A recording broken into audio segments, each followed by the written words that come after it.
So once again, my name is Alysa Adams. I work for Washington State Parks and Recreation Commission. I've been with them about 7 years now, and I absolutely love what I do. Thank you, Joseph, for the introduction again. So I'm here representing that agency specifically. I'm the Parks Interpretive Specialist at the Mount St. Helens Visitor Center, which, if you're familiar with the area, is part of a larger satellite system. So it's the entire Upper Cowlitz Recreation Area, which includes the Visitor Center, Sequest State Park, Lewis and Clark State Park, the Jackson House Historical Site, Ikenzo State Park. It's pretty big. And I get to do programming throughout that whole area. But right now, do you know what takes up most of my time? Mount St. Helens. Yeah. So I'm pretty thrilled to be recognizing the 40th eruption anniversary here. We've been working since last May, so a year in advance for this May, and my goodness, it's been a process, and things are boiling down now, and it's scary how little time we actually have now. So it sounds like a couple of months, but that's going to be used up in no time at all. So a couple of things we're doing as an agency to commemorate the 40th. First and foremost, we've got a passport souvenir booklet. So essentially, we put together much like the National Park Service, a little pocket guide that folks will be able to have for free, distributed around the monument in distinct locations. There's 23 stamp sites for folks to visit. So essentially, it'll take them from all three sides of the mountain, including places like libraries, museums, visitor center, recreation, trailheads. And that's going to help essentially share what our lovely community has to offer, all gateways to Mount St. Helens. So that book will kind of launch May 15th. As Joseph was mentioning, we have kind of a hub of activity centered around the eruption anniversary, which is May 15th through the 18th. So Friday, Saturday, Sunday, and Monday. And in collaboration with those dates, our visitor center has a lot going on. The one I'm probably most excited about, because I've been working on it for so long, is a seasonal exhibit we'll have put together at the visitor center, essentially representing voices of the Mount St. Helens community. So I've been working on an oral history project for about 8 months now, interviewing folks in our community. It's been such a fabulous, rewarding opportunity, and I've been able to learn so much from folks who encountered the eruption firsthand. At this point, we've had over 250 contributions. And that's both written, short segments, longer stories, and then oral histories. So it's been a massive success, and I'm so excited to share that with folks. So beginning mid-May, if you come to our visitor center, included in the general admission would be that temporary exhibit put in place. The goal is to have it be kind of a full immersion experience. So you walk in, there'll be oral history audio stations to partake. There'll be memorabilia on the wall, newspapers, magazines, photos, a really special testament to the passing of 40 years. So passport book, temporary exhibits. We're going to have essentially outreach tables in our visitor center with a variety of the organizations we've been working with. So folks sharing, USGS, Mount St. Helens Institute, Cowlitz County Tourism. The list is pretty lengthy. And those folks are going to be collaborating with us at our location. More to come. I don't want to spend all my time talking about that, but exciting things on the horizon. To acknowledge the passing of 40 whole years, which is kind of crazy to think about. So in addition to this excitement associated with the 40th is the whole idea of visiting Mount St. Helens. Have any visited? I would expect many hands are up right now. Okay, and how recently was your last visit? Okay, were 3 visitor centers open while you visited? Kind of, maybe, sometimes. Okay, so along the 504 corridor, the Spirit Lake Highway, there's essentially 3 main visitor centers. Ours is the first one, the Mount St. Helens Visitor Center on Silver Lake. We're more history focused. Up the corridor is the Forest Learning Center operated by Weyerhaeuser, more forest ecology focused. At the very end of the road, the good old Johnson Ridge Observatory, more geology focused. As Joseph was saying, I'm one of the few that's open year-round in addition to his, so it's quite exciting for us to stay open for the public, to continue the educational opportunities and make sure we're there for folks. That being said, tonight what I'm going to do for you is give you my Ranger program. Has anyone ever come to the Visitor Center and experienced the Ranger program? If you have, please leave the room now. Excellent. So tonight what I'm going to do is essentially give you my Ranger program. I'm going to cater it to the fact that you're inside a building and not outside at my museum. And at the end, I'm going to open the floor to questions for folks. How does that sound? All right, without further ado, let's get started. First and foremost, I'd like to welcome you all to the Cowlitz County Historical Museum. My name is Alysa Adams, and I'll be your park ranger this evening for the next 20 minutes or so. If you have any questions, I ask that you please hold them to the very end of the program.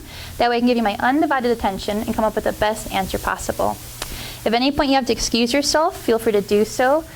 I will, however, point at you as you're leaving so everybody gawks at you as you leave. I won't do that. If you have to use the bathroom or get a drink of water, both those are available back behind you in the hallway. Let's really get started. You are all here today, this evening, and though you may be strangers, though maybe some of you know each other, you are all brought together tonight for one universal cause, and I bet it's because you have the same goal. And your goal was to learn, specifically about Mount St. Helens. Now, generally, when you're at my location, your goal is also to see the mountain. Do you think that happens very often? We live in the Pacific Northwest, and I don't have the magical gift to push the clouds aside, and I don't have a massive fan. So generally speaking, when they come to my location, I do a lot of improv and acting, and I'll do that for you here tonight as well. So let's pretend we want to see Mount St. Helens. We're inside, it's evening time, that's just not going to happen, not to mention the weather we're experiencing. So guess what? I've got a backup solution. Has anybody ever time traveled before? Nobody? There's a first time for anything. We're going to do that together tonight. If you're able and willing, please stand up with me. Alrighty then. Now step number 1 to time travel is to put on your imagination hats. So everybody please, put them on. Hobble. Fasten securely to your noggin. This part's important. Okay? Step number 2, I'm going to lasso you all to my belt so we can stick together. I mean, this is serious traveling. Okay? Ready? Here's a lasso. Okay. Feel it over there? Okay. Feel it over here? Okay. On the count of 3, energy to jump about 50 years into the past in that direction. Now folks, last week, are you ready for this? Last week a kid jumped in that direction. Don't be that kid. On the count of 3, we're going to jump over here. 1, 2, 3. Oh, whoa. Shake it off, folks. Shake it off. Go ahead and take a seat for me.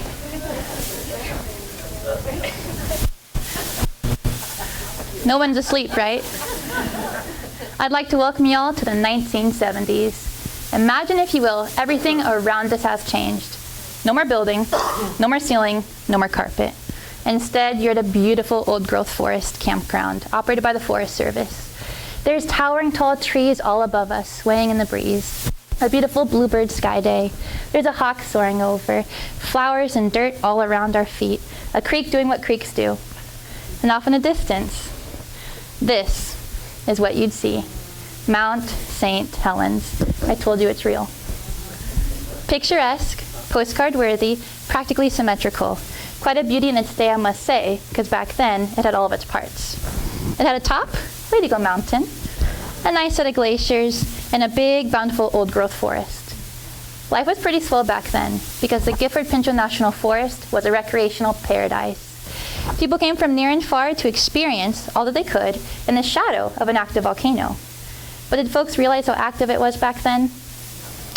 Not so much. They wouldn't have brought their kids if they'd really known. They came for solitude, peace, and to have a good time, and there was plenty to do. There's hiking, backpacking, wildlife watching, camping. People came to climb the mountain to the very tippy top. Can you do that anymore today? The top is kind of hard to get to. It was relocated elsewhere. Besides the forest and the mountain, something else drew people in. A big body of water, about 4 miles from the base of the mountain. And we call that Spirit Lake. And Spirit Lake was a hip happening place to be. There was sailing and swimming and fishing, canoeing and kayaking. You guys know what log rolling is? You do a little jig, try not to fall in. Waterfalls that plunged 200 feet to the cold and frigid lake beneath. Regardless of your age, young or old, it didn't matter. There was something for everybody. Because tucked between the shoreline and the forest was places to stay. Resorts, lodges and cabins for families, and summer camps for the kids. I tell you, if you were a kid back in the 40s, 50s, 60s, 70s, you would have begged your parents to go to the YMCA summer camp. They told their campers, this is a place of 1,000 memories. No pressure, but that's a lot of memories for one kid in one summer. Just saying. Here's a picture of our past, a view of what life used to look like. Does the mountain look this way anymore? Not so much. And why is that? What happened in Southwest Washington? What happened to good old Mount St. Helens? Bigfoot came to town? Yeah, you know where you're at right now. Bigfoot came to town. He punched off the mountain. He knocked over the trees. He said, my job here is done.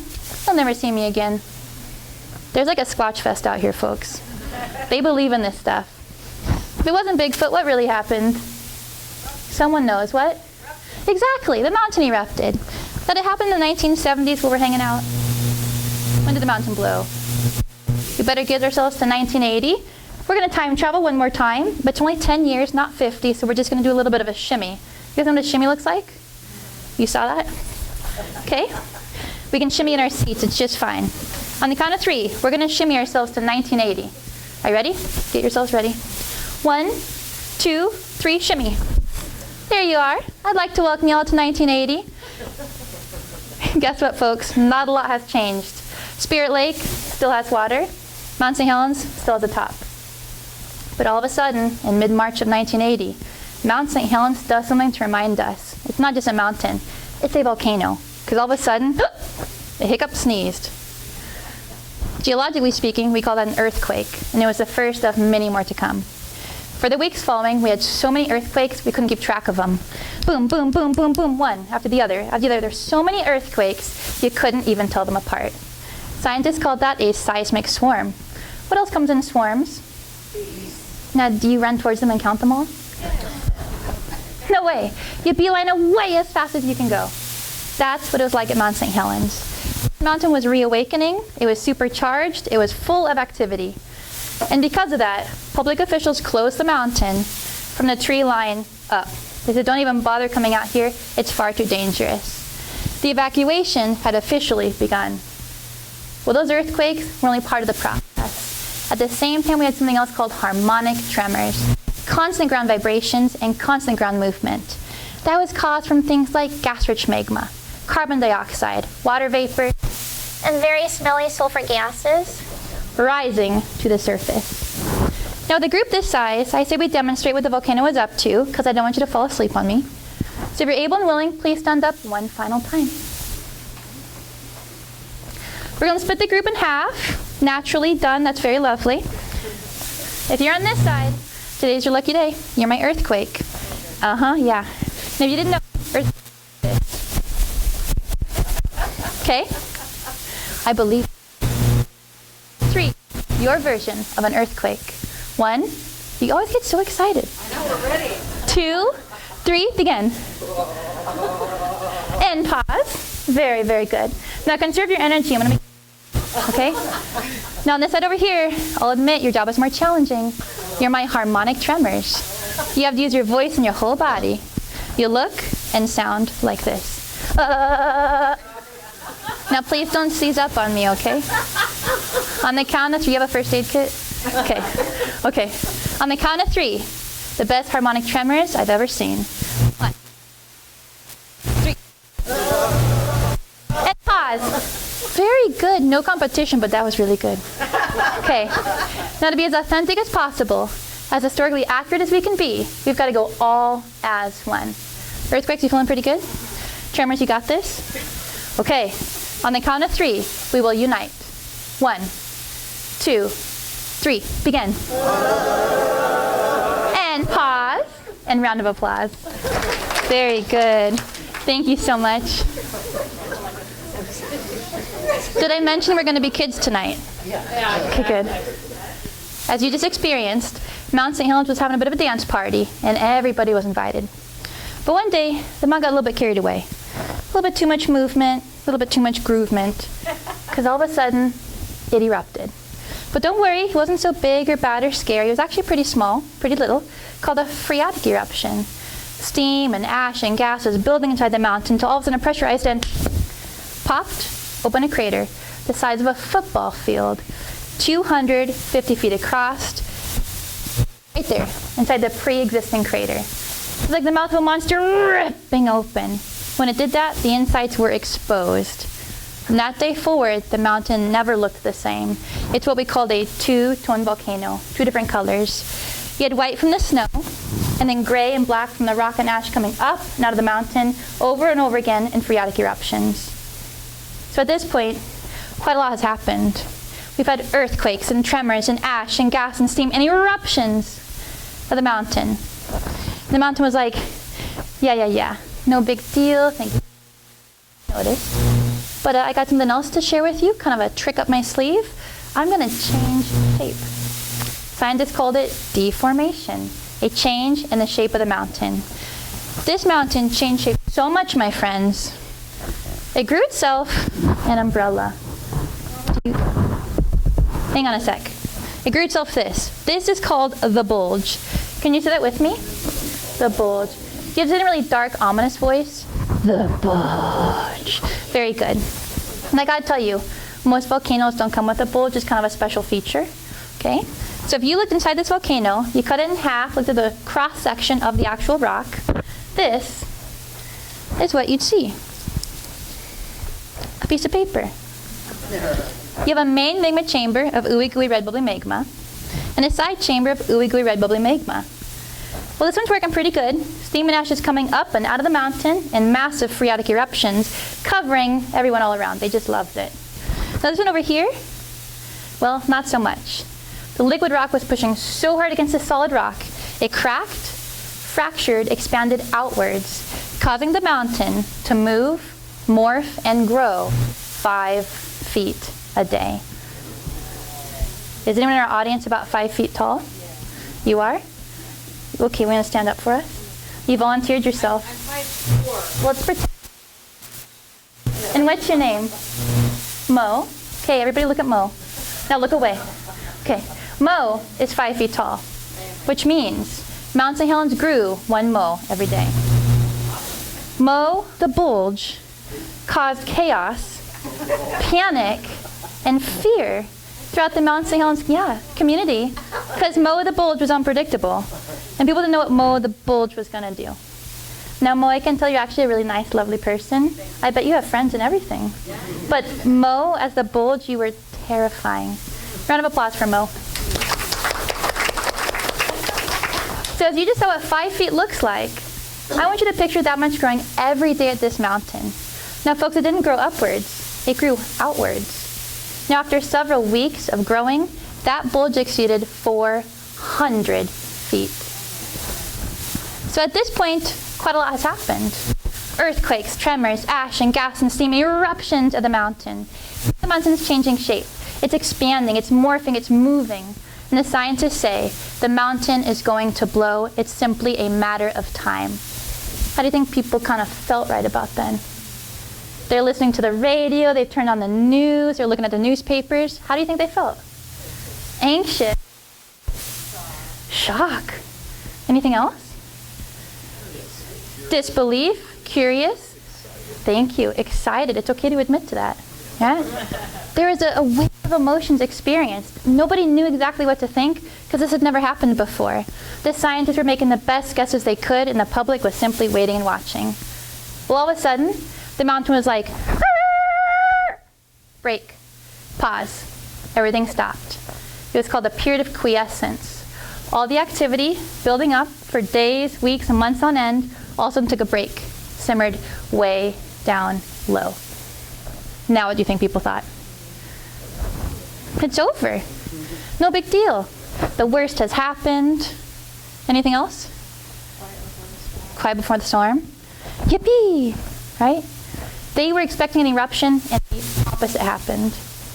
Now back then, if you were part of the community, which I'm assuming many of you were, there were kind of some different feelings being had, as tend to happen in situations like this. And there was 2 very distinct paths you could follow. Some folks were like, you know what? This is the calm before the storm, the silence before the violence. I'm packing my bags, I'm out of here. Who would have felt like that? I'm leaving and I don't care. Go ahead, put your hands up. Okay, that's called self-preservation. That's a really good quality to have. A lot of you don't have that, it seems. Now other folks were like, you know what? This is phony baloney. The government's at it again. Yeah, look, it's doing nothing. Nothing has happened. Also, I think everything's going to be fine. I want to make a sandwich and wait it out. Anyone felt like that? It's all about the sandwich. Always. For 2 weeks, people waited. For 2 weeks, people wondered. For 2 weeks, they talked to each other. What are you going to do? What should I do? What's the mountain going to do? They'd turn on the news. They'd look at the newspapers. They'd listen to the radio. Constant activity. But you know what else? Life went on as usual. Life continued to happen. Yeah, there's something crazy going on with the volcano, but I still have life to live. After 2 weeks of waiting, after 2 weeks of wondering, Mount St. Helens answered our questions in a very dramatic and memorable way. Because what did it do? It was like a little bit louder than that. Okay? It was tough. Thank you. On the morning of May 18th, 1980, 8:32 a.m., the mountain shook from a massive earthquake, registering at 5.2 on the Richter scale. Everybody shake. Just get really into it. And as the mountain shook, the entire bulge began to drop. And as it dropped, it collected speed at 180 miles per hour. Tremendous power, pressure, and fury. It was the largest landslide in recorded history. It slammed into a ridgeline, climbed up and over it, and plunk, dumped all of its contents, 2/3 of a cubic mile, into Spirit Lake. Now, I don't know if you remember this part, but Spirit Lake was kind of busy, being a lake full of water, and it wasn't aware of the mountain's plans to rearrange. So the mountain comes descending down in a very quick way.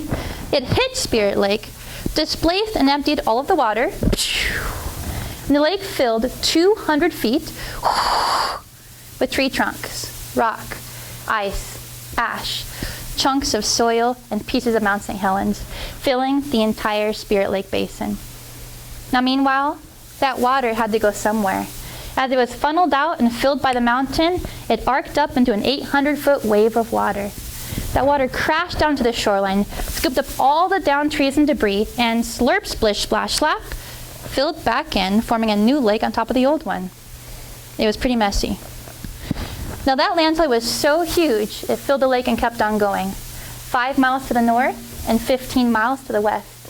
That 15-mile marker is a half an hour up the road from us. From our location, a good 50 minutes up the road from us. So back in 1980, you could stand right here, May 18th, 1980, and you'd be okay. You think you should have done that? I bet some of you did, right? Now after the landslide, something else happened called a pyroclastic flow. Superheated, 1600 degree Fahrenheit stone wind. I'm talking about flying rocks. This one, kind of heavy, kind of clunky. It's called a lava block or lava bomb. What do bombs do? Yeah, this was no exception. It shot out of the mountain, it knocked over the trees, and it crash landed all across the ground, punching, pounding, and hammering the earth, leaving behind a field of lava rocks. This rock has a little buddy named Mr. Pumice. Mr. Pumice is pretty aerated, lightweight, pretty gaseous, and this rock soared of Mount St. Helens. And it made that noise, I guarantee it. And it crash landed all over the place. Is this rock light or heavy? Pretty light. What about you over here? Light or heavy? Oh, you're a jokester. You need to work out. Pretty light? Pretty light, huh? And over here, no pressure, but if you say the wrong answer, you can't come back. Okay, what do you think? Oh, very good answer. Yeah, thank you. This rock is so light and fast that when it flew out of the mountain, it hit Spirit Lake, it crash landed, it waved and arced, and finally came to a momentous stop. What do you think this gaseous rock did on the surface of the water? Do you think it sunk? No. Did it like evaporate and explode? Did it fly back up? What does rock do on the surface? You think it floats on water? You still have your imagination hats on? Keep them on, okay? Folks, I'm about to blow your mind with an experiment. This is Spirit Lake. Do you see the resemblance? It's totally the same, okay? So here's a mountain. It's erupting. What's that rock doing on the surface? It's floating on water. Now imagine thousands of these rocks. Some as tiny as a pebble, some as giant as a school bus, covering all of Spirit Lake. Are you going to see the water anymore? Scientists thought the lake had vanished. Turns out it was tucked underneath layers of blown down forest, layers of pumice rock, and layers of ash covering the entire Spirit Lake area. I've got a question to ask all of you. Did you know that volcanoes are hot? If you knew that, please put your hands up. Common knowledge, they are so hot. And because they're so hot, they things like glacier, snow, and ice. Now as that flooded down it went, it mixed with a landslide, and it churned and swirled and whirled into a nasty concrete slurry. And that slurry, that mud flow, traveled down the path of least resistance, our pre-established waterways. It went down the North and South Fork Toutle River, into the Cowlitz River, into the mighty Columbia River. Folks, by the time the mud flow hit the Columbia River, 50 miles from our volcano, it had risen 20 feet with sediment and debris from Mount St. Helens. That's 4 mows. That's a lot. No, it was like a whirling, swirling vortex of chocolate milk gone horribly wrong. Except it was, don't drink this, okay? But it was hot, bubbling, boiling, steaming, scorching to the touch, more like hot cocoa. Instead of marshmallows on top, houses, cars, bridges, railway tracks, oozing down the river and jamming it down. Now, out here in volcano country, we have a special name for this. It's called a Lahar. Can you say that with me? Lahar. That's really, really good, actually. But do you remember this till tomorrow when you share it with your friends and family, which I guarantee you will? You have to talk like a pirate. You have to say it like this. Lahar, matey. Okay, on the count of 3, your best swashbuckling pirate voice. 1. You guys are just so excited. 2, 3. Lahar. Very good. Now that Lahar went very, very far, all the way out to the Columbia and past it into the Pacific. And what if I told you that was it? It was over. The mountain had blown. It started at 8:32 in the morning. By 9 o'clock, that was it.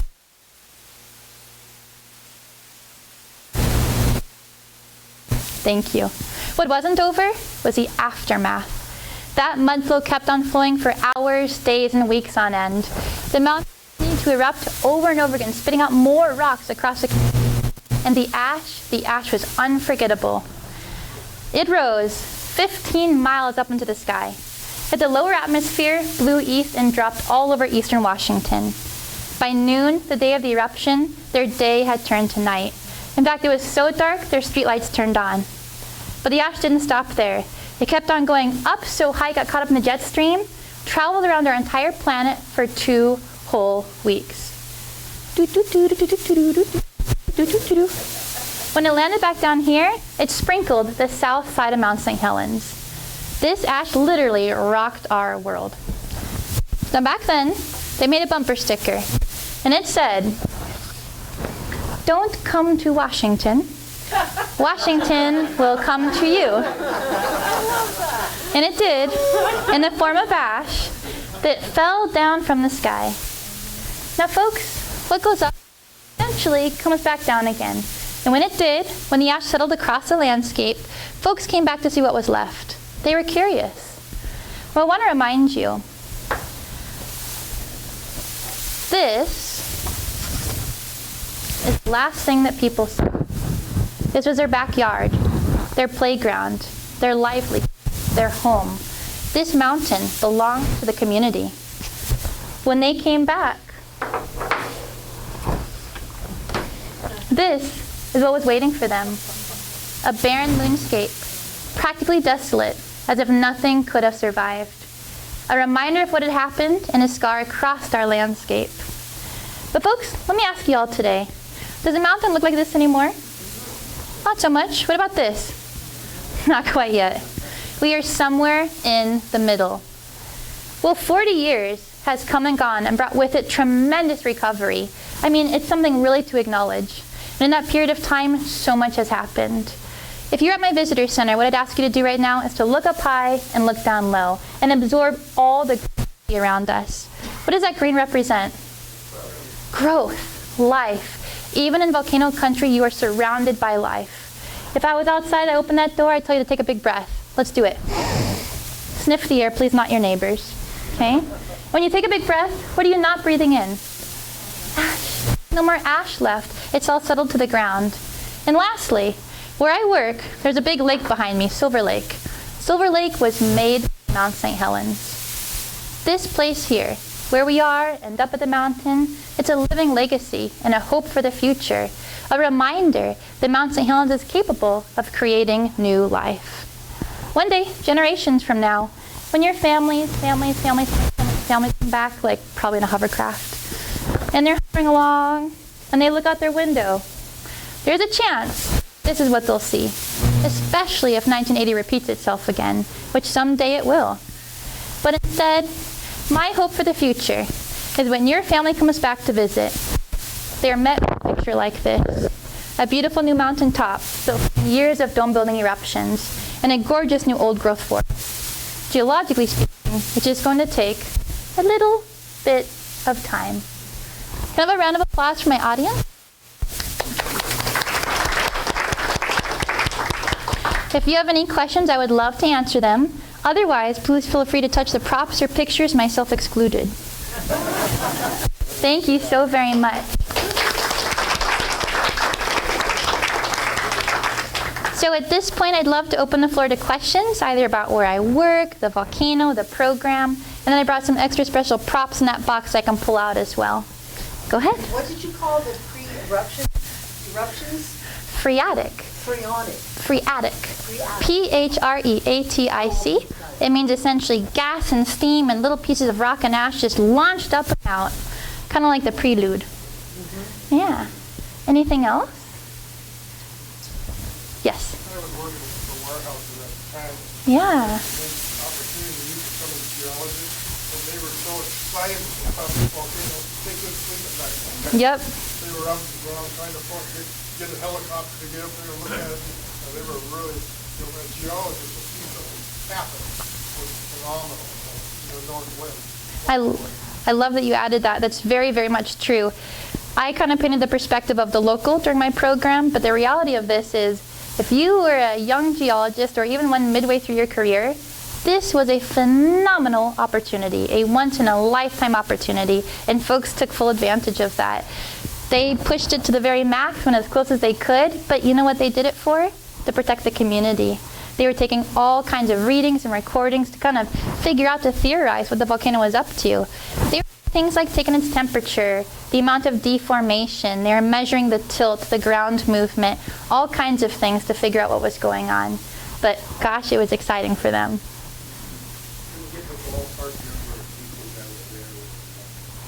So as far as those who perished, 57 perished.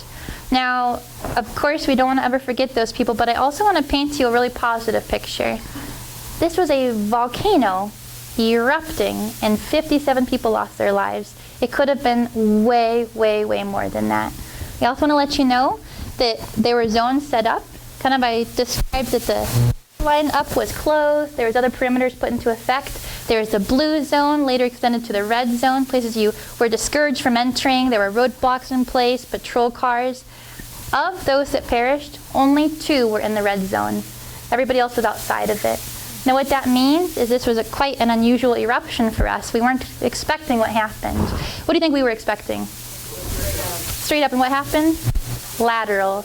We had a very extreme failure, a very explosive eruptive event that was lateral to the side. David Johnson, if you remember him, the USGS volcanologist, up to the last moment before that happened, he very quickly changed his tune and said, you know what?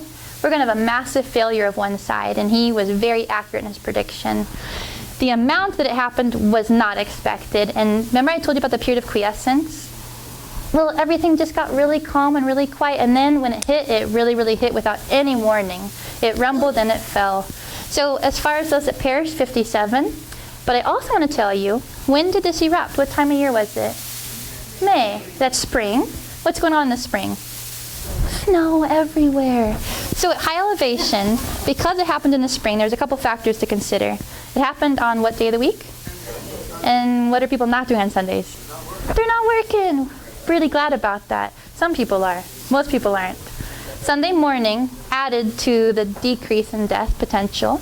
The fact that people were generally at church or asleep in their beds or maybe on their way to some location but not quite there yet. That really, really helped. Early spring meant there was still snow, there was still frozen over lakes and ponds, there was ridge lines. All of that added to the recovery later on with the plant and animal communities. So the time of year, the time of day, the day of the week, and the snow added to the overall positive part of this eruption. Now, just to put it in perspective for you, what if it was a Saturday in August? What do you think would have happened? Something we don't want to think about. So, big changes. For a weekday, there were many loggers up there. There were. On land that would have perished had they been working to that, correct? Yes, very, very true. So in addition to that, there was tree planting crews. So there was folks planting trees on one side of the mountain. There were Weyerhaeuser and women on the other side of the mountain. I mean, when we talk about the fortunate timing we had, it really rings true.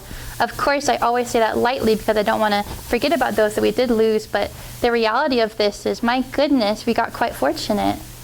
We would have lost far more. How many did you say were in of the 57? 3? Well, we would include Harry Truman, David Johnston, Reed Blackburn. So when I say 2 or 3, No, there were two geologists who were up there, stayed in the cabin that night. The paper had a story, an interview with them. yeah, Our reporter interviewed them. yeah. Are you saying that's not true? I'm saying I would want to check my sources again. Well, But according to most, you were one of them? why was it the Daily News? We had Yeah. pictures of this couple. They were staying there that night. Were they in the red zone though? Huh? Were they within the red zone? Yeah, they were right at the lake. Okay. So what I've generally told folks, what the Forest Service chooses to share with people is, of the 57 that perished, less than 5 were in the red zone. And it's important for us to share that with folks because most people that come to the monument strongly villainize those that perished. They immediately say, what's wrong with them? What a stupid choice they've made. Why on earth would they go against what they were told? Well, that isn't the reality. There was a few people that met that criteria. Generally, folks were in a location that was deemed safe.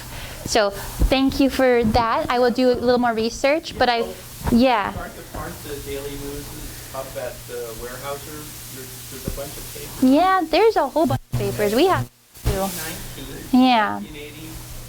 Look at those editions. Yeah. There's a picture of them and a story. We also had an interview with Harry Truman that afternoon. We sent people up there that afternoon. Thank God it didn't blow them. Yep. So, There's a lot of what ifs, I'll give you that much. Yeah. But I appreciate you adding that detail because that would make me go back and recheck. But the part I want to really emphasize to all of you is, of those that perished, very few were actually in a restricted zone. And that's important as a takeaway message. But thank you very much. They were actually issuing red zone cards Mhm. that you had to have on your person to be in red. Very I was true. actually in the red zone on the south side. Planting trees, And, right? yeah. Yeah. That was amazing because being within the red zone and having it erupt, we didn't hear it. We only saw the plume go up. And Yeah. it's like, that's why the Forest Service guys leave. We're still Maybe you on- should leave too. Yeah, we're still on the unit. Yep. And he's barreling down the road. We had to get out because, yeah. The other thing I would add, We had our cards. Yeah. The boss kept them locked in a glove box, so we couldn't quit. Yeah. it's kind of like the Willy Wonka tickets. They're golden. I wish I had mine, but like I say, he kept them locked in the front. Something else I would add to the stories that you've shared, which I'm very appreciative for, is I think many of you know about this, and if you don't, I'd be happy to share it with you. But literally the day before the eruption, people were very, very upset with the idea that they wouldn't be able to go get their belongings, especially those around the Spirit Lake area who owned the resort, cabins, or homes near the lake. And so with enough pushback from the community, law enforcement gave in and said, okay. So they had escorted caravans enter the red zone. They gave them a certain amount of time. Okay, you've got till this time in the evening. Pack up, we're heading out, and we'll do it again tomorrow morning. Well, that was on May 17th. Tomorrow morning was May 18th. Now, once again, it blew 8:32 in the morning. Think if it blew any bit later, we would have lost that second caravan of people going in and out of the red zone. So another reminder that what a delicate, fragile state this entire volcano was in that we really didn't realize. We'd set up parameters, but it was for cautionary purposes, and we really didn't know what to expect. But what have we done now? We've learned so much. This has been an incredible learning opportunity, and with the sadness and loss has come so much new growth and opportunity and experience. So I like to, going into the 40th year now, really emphasize that This has been a living laboratory and an opportunity for us to learn from this and apply it to other hazardous locations and better plan for the future in our very own monument and our very own backyard. Isn't the volcano center still in Vancouver studying? It is. It's got the national headquarters. Yeah. It's called the CVO, the Cascade Volcano Observatory. It's operated by the United States Geological Survey, and they've got experts there working around the clock, monitoring that mountain and others, because if you didn't know already, Washington has several volcanoes. Not just St. Helens.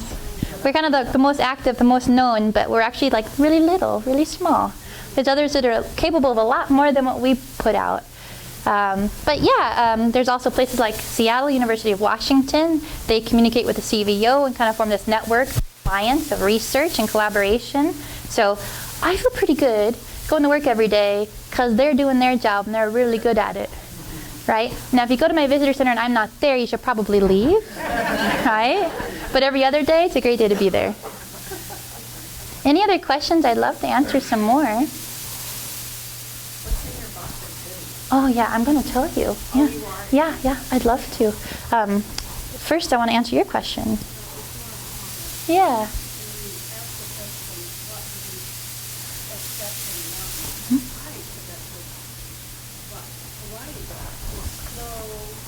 Yep. I appreciate that. Yep. I appreciate that being brought up. So I mentioned the oral histories I was performing and what a cool opportunity that was. Most of the people I interviewed, when I asked them, did you know the mountain was going to blow and how did you know? Their answer was generally yes, because they'd been paying attention to the news and all the publications that were going on. But almost across the board, they all thought there'd be red flowing lava. So when they thought about their preparation for the evacuation and what was going to happen, they were picturing Hawaii and those islands spewing out fire mountain. So when it happened, there was a lot of like, oh, like that's kind of blah, right? It's a lot more than that, but the reality of what happened was not what a lot of people were prepared for. I will also tell you, of the people I interviewed, something that they generally did leading up to the eruption was they'd packed their cars and they'd purposely park them at the end of their roads facing down the Spirit Lake Highway. Like they could get in the car and just jam on it. All the way down they went. Now we now know that wouldn't have helped much because of how the speed and velocity in which this mud flow and landslide and Lahar was happening at. But if you're thinking Hawaii islands, slow-moving basalt magma, you could have done that, right? So once again, another learning opportunity. I'm glad you shared that. Anybody else? All right. Yeah. Well, at the beginning of your program, you Yeah. talked about Blue Sky Day. Mm-hmm. What has happened 40 years ago on a day like today Mm-hmm. with all the rain. Yep. Yeah. I'm glad you bring that up. So when we talk about the ash, the path that took, when we talk about all the features that occurred, change the wind, change the weather, we would have had a very different experience. The ash could have gone towards Portland, caused a lot of chaos. I mean, it ended up traveling to a very agricultural rich community pretty far off to the east. Not saying that was a good thing, that was quite detrimental to their crops for a while. But imagine if that ash had traveled to Portland and that entire giant hub of activity. Or if the ash had traveled up to Seattle and hit that location. I mean, we're talking much more severe side effects. So literally, when I talk about that day and all the pieces that made it what it is, I feel pretty fortunate for how things happened. Now, I don't want you to walk away and tell people I love that the mountain blew. What I'm saying is we got fortunate considering. USGS, real quick, and I'll get to you. USGS has done some pretty incredible surveys in which they've taken a bunch of data, programmed it into this little computer, and it's spit out a lot of what ifs. And they're doing that kind of for the build up to the 40th, so I encourage you to check out their webpage. They have an active Facebook page. What they're doing is kind of showing you simulations of what ifs. And they have exactly what we've just talked about. What if on May 18th this happened? What if that happened? And you get to kind of watch it play out and see the devastation that would have occurred. So they're always tinkering with technology, which is pretty exciting, and they're showing folks what that's like. On a side note, actually, I'm going to hold that. I want to answer your question. I don't want to ignore you. I'm just going to make a comment. most people here know that on May 18th, the wind was blowing east. Mm-hmm. Didn't get any ash at all here. Yeah. A week later, Mm-hmm. it erupted again. Yep. It was blowing in the west, and it was raining, so we had a quarter inch of mud. Yeah. I woke up that Sunday morning, looked out the window, it was like a nuclear winter. Yep. So everything was gray, there was no color in the world anymore. Yep. And that was just a tiny bit of ash. So you can imagine what it would have been like on a day like this when the wind blows this way on May 18th. Exactly. When we talked about the ash traveling east and then going up and around the world for 2 whole weeks, it came back down and hit us once again. Now, something funny to add, when I've done those oral history interviews, having the opportunity and privilege to talk to so many people, a new term I'd never heard of was mud balls. That's a thing to people. If you didn't know that already, their understanding of the ash falling, mixing with the debris on the landscape and the moisture in the air was called mud balls. So I'm going to add that to my repertoire when I'm doing programs. Doesn't sound very scientific, but people called it that. Now, something I want to add real quick. Yeah. Sure. A lot of people here know me, I worked in a hardware store. We sold more nylon stockings to men Mm-hmm. than we did to women Yep. for their cars. Yeah, I had, after a program a couple years ago in the summertime, I had like the chief of police at the time come up to me. And he introduced himself, and I was like, wow, this is so cool. He was like, yeah, I got in real big trouble that spring with my wife. And I was like, why? He goes, well, I came home with my pockets full of pantyhose, and I had to convince her what it was for, and she just didn't believe me.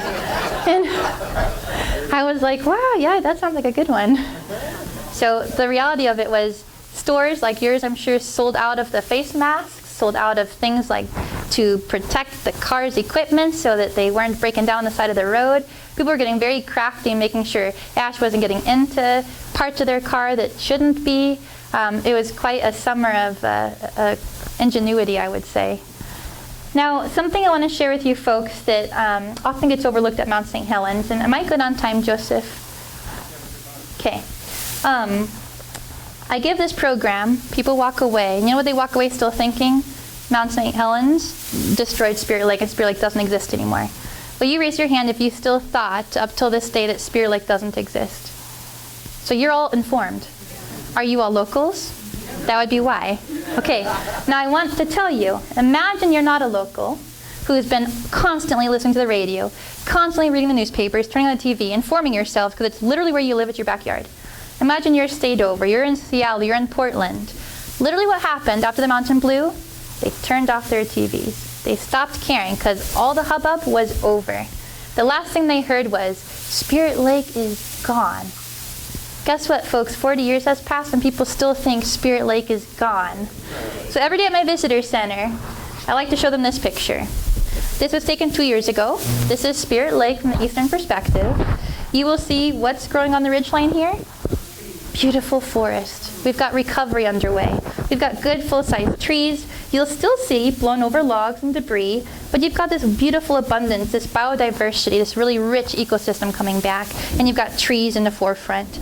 Now here's the crater and the dome, and here's Spirit Lake, and if you can see, what is all this? Any guesses what all this is? Thank you. You're locals. I love this, right? This is called the floating log raft, and it's exactly what it sounds like. When I describe the mountain erupting, inundating Spirit Lake, emptying the water, filling it back up, new water on top.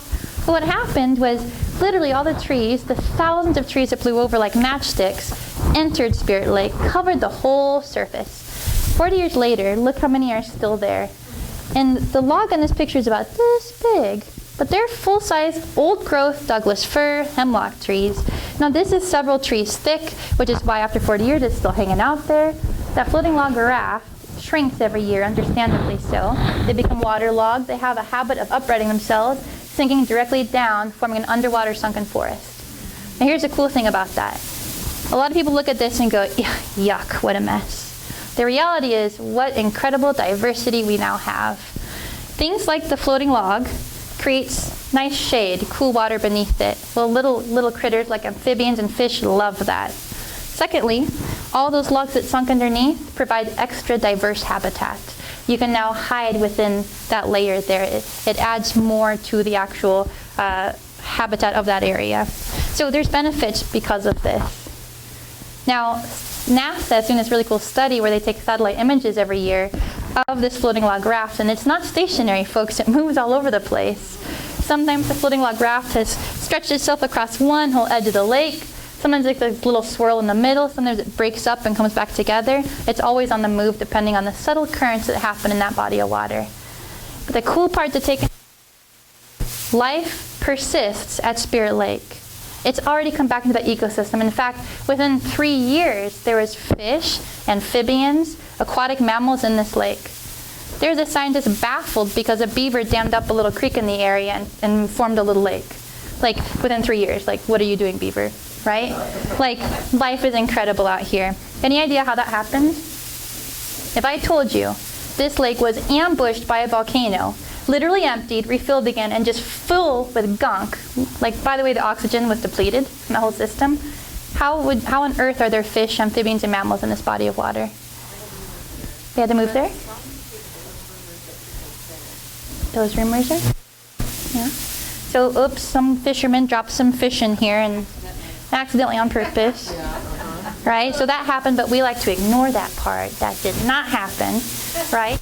The natural recovery process occurred. Okay? Is this water a solitary stationary body of water, or does there inlets and outlets? Are there creeks coming and going? Very much so. So even a small little creek feeding into the larger watershed, if you're a little tiny tadpole or little tiny fish, you can make your way back into the system. Now what about, like, how did oxygen come back in? Birds flying over do what when they're flying? Nature happens. They scat in the water. That scat adds bacteria. You've got cyanobacteria that creates algae. The algae creates oxygen. Poof, you've got oxygen back in your system. Now I'll tell you right now, this is about a 200-foot deep lake. You think there's oxygen at the very bottom? Not yet. Eventually. For now, there's oxygen on the shoreline and the upper surface, so life is coming back steadily. But I like to show this to folks because a lot of the people who come from out of state or internationally, they know the mountain blue. They knew it was a wild lake, but that's about all they know. And they still think Spirit Lake is gone, which clearly it isn't. So something I like to share with folks. Now I believe it's about 8 o'clock right now. If some of you are on a time frame, thank you so much for coming tonight. For those of you that like to stay longer, I have some more props in the bin over here. And at this point we can do kind of a show and tell freestyle session, but I want to do another round of applause for all of you tonight because you were a wonderful audience. So thank you so much.